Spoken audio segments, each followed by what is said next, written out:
Hello everyone, ಹೇಗಿದ್ದೀರಾ ಎಲ್ಲರೂ ಚೆನ್ನಾಗಿದ್ದಾರೆ ಅಂತ ಅಂದ್ಕೊತೀನಿ. Welcome to my YouTube channel. ಎಲ್ಲರಿಗೂ ಆಯುಧ ಪೂಜೆ ಹಬ್ಬದ ಶುಭಾಶಯಗಳು. ಇನ್ನೂ ಯಾರು ನಮ್ಮ ಚಾನಲ್ ಸಬ್ಸ್ಕ್ರೈಬ್ ಮಾಡಿಲ್ವೋ ಬೇಗ ಸಬ್ಸ್ಕ್ರೈಬ್ ಮಾಡ್ಕೊಳ್ಳಿ.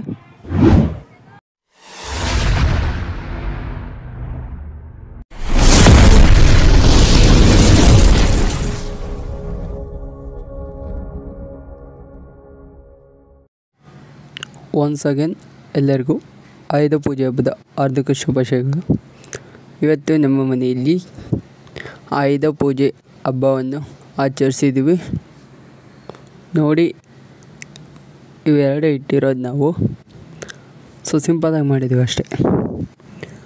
ಇವತ್ತು ನಮ್ಮೂರಲ್ಲಿ ಒಂದು ಬನ್ನಿ ಮಹಾಕಾಳಿ ವೃಕ್ಷದಲ್ಲಿ ಒಂದು ಫಂಕ್ಷನ್ ಇತ್ತು. ಆ ಫಂಕ್ಷನ್ಸ್ ಕೂಡ ಮುಗಿಸ್ಕೊಂಬಂದೆ. ನೋಡಿ ಗಾಯ್ಸ್, ಈ ವಿಡಿಯೋ ಫುಲ್ ನೋಡಿ. ನಾವಿವತ್ತು ಬೆಳಗ್ಗೆ ಎದ್ಬಿಟ್ಟು ಮನೆಯಲ್ಲಿ ಪೂಜೆ ಮಾಡಿ ದೇವರಿಗೆ ಪೂಜೆ ಮಾಡಿಬಿಟ್ಟು ಆಯುಧಗಳಿದ್ವು, ಆಯುಧಗಳಿಗೆ ಪೂಜೆ ಮಾಡಿಬಿಟ್ಟು, ಇವತ್ತು ಎಲ್ಲರಿಗೂ ಗೊತ್ತಿರುತ್ತೆ ಆಯುಧ ಪೂಜೆ ಮಾಡೋದು. ಅದರಲ್ಲಿ ನಾನು ಏನು ಹೇಳ್ಬೇಕಂಬೋದು ಏನಿಲ್ಲ. ಆಯುಧಗಳು ಪೂಜೆ ಮಾಡಿಬಿಟ್ಟು ಸೆಲೆಬ್ರೇಷನ್ಸ್ನ ಮಾಡಿದ್ವಿ. ಅದರದ್ದು ಒಂದು ಕ್ಲಿಪ್ಸ್ ಇದೆ, ಆ ಕ್ಲಿಪ್ಸು ಕೂಡ ಇದರಲ್ಲಿ ಆ್ಯಡ್ ಮಾಡ್ತೀನಿ.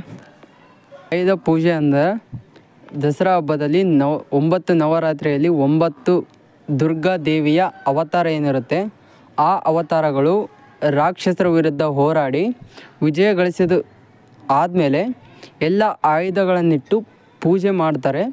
ಅದೇ ಇದು ಆಯುಧ ಪೂಜೆ. ಈ ಆಯುಧ ಪೂಜೆ ಆದಮೇಲೆ ವಿಜಯದಶಮಿ ಸ್ಟಾರ್ಟ್ ಆಗುತ್ತಾ. ನವರಾತ್ರಿಯಲ್ಲಿ ದುರ್ಗಾದೇವಿಯು 9 ಅವತಾರಗಳನ್ನ ತಾಳ್ತಾಳೆ. ಅವು ಯಾವಪ್ಪ ಅಂತಂದರೆ, ಫಸ್ಟ್ನೇದಾಗಿ Shailaputri, second one Brahmacharini, third one ಬಂದುಬಿಟ್ಟು Chandraghanta, fourth one Kushmanda, fifth one Skandamata, sixth ಬಂದುಬಿಟ್ಟು ಕಾತ್ಯಾಯನಿ, ಸೆವೆಂತ್ ಒನ್ ಬಂದುಬಿಟ್ಟು ಕಾಳರಾತ್ರಿ, ನೆಕ್ಸ್ಟ್ ಬಂದುಬಿಟ್ಟು ಮಹಾಗೌರಿ ಮತ್ತು ಸಿದ್ಧಿದಾತ್ರಿ. ಈ 9 ಅವತಾರಗಳು ಪಾರ್ವತಿ ತಾಳಿರ್ತಾಳೆ. ಎಲ್ಲ ರಾಕ್ಷಸರನ್ನು ಸಂಹಾರ ಮಾಡಬೇಕು ಅಂತಂದು 9 ಅವತಾರಗಳನ್ನು ಎತ್ತಿ ದಸರಾ ಅಂತ ಮಾಡ್ತಾರೆ.